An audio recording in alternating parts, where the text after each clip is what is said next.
આરોપીને કાયદાનો ડર તો હોવો જ જોઈએ અને હવે ગુજરાત પોલીસ અત્યંત કડકાઈથી કામ કરશે.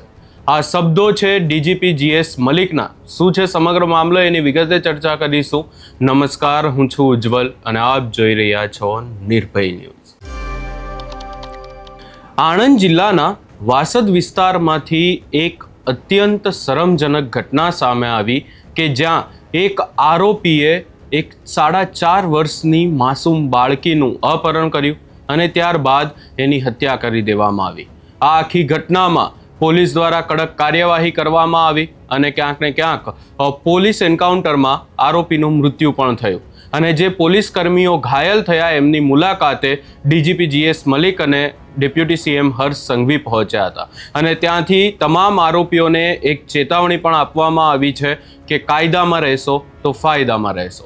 આખી બાબતને લઈને જો વધુમાં ચર્ચા કરવામાં આવે તો આ આખી ઘટનામાં ક્યાંક ને ક્યાંક સમગ્ર રાજ્યભરમાં રોષ જોવા મળ્યો. એક માસૂમ બાળકી 4.5 વર્ષની બાળકીને એનું અપહરણ કરીને આની સાથે દુષ્કર્મ પણ આચરવામાં આવ્યું એવી પણ ચર્ચાઓ થઈ રહી છે અને આની આખી ઘટના જ્યારે સામે આવી ત્યારે ક્યાંક ને ક્યાંક તમામ લોકોમાં રોષ હતો અને એ આરોપી એટલો બધો કુખ્યાત હતો કે આરોપીને પોલીસ જ્યારે લઈને જઈ રહી હતી ત્યારે આરોપીએ બહાનું કર્યું, ઉલટી આવવાનું બહાનું કર્યું ને ત્યારબાદ અચાનક પોલીસ ઉપર હુમલો કરી નાખ્યો. પોલીસે સ્વ બચાવમાં ફાયરિંગ કર્યું ને આરોપીની ક્યાંક ને ક્યાંક આરોપીનું મૃત્યુ થયું.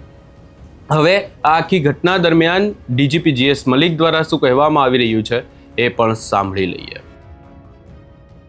એક વાસદ રેલવે સ્ટેશન ઉપર એક બાળકી જે લગભગ 4.5 વર્ષની હતી એને એક માણસ સુરેશ વિઠ્ઠલભાઈ પરમાર લઈને અપહરણ કરી, પછી એમની સાથે બળાત્કાર કરી, બ્રુટલી એને મર્ડર કરી અને રેલવે સ્ટેશન ઉપર એને નાખી દીધા. એના CCTV ફૂટેજ રેલવે પોલીસ પાસેથી મેળવ્યા. ત્યાં CCTV લાગેલા હતા. આરોપી આઈડેન્ટિફાઈ થઈ ગયા હતા.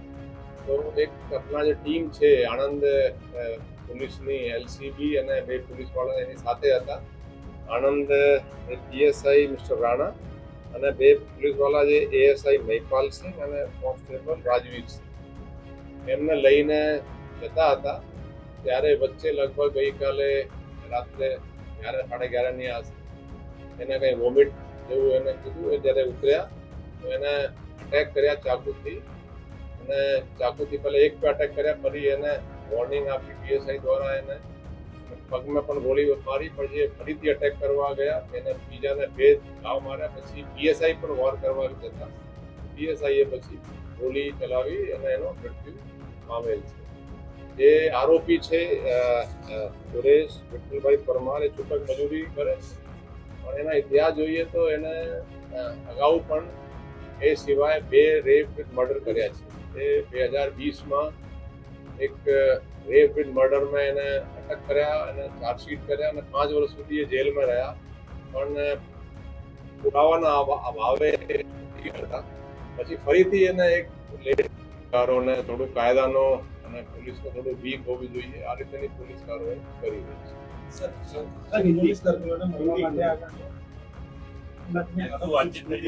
આજે પોલીસના માનનીય નાયબ મુખ્યમંત્રી શ્રી આજે બંને ઇન્જર્ડ છે પોલીસવાળા એ લોકોને મળ્યા હતા, આપને પણ મળ્યા હતા એની ખબર અંતર્ગત.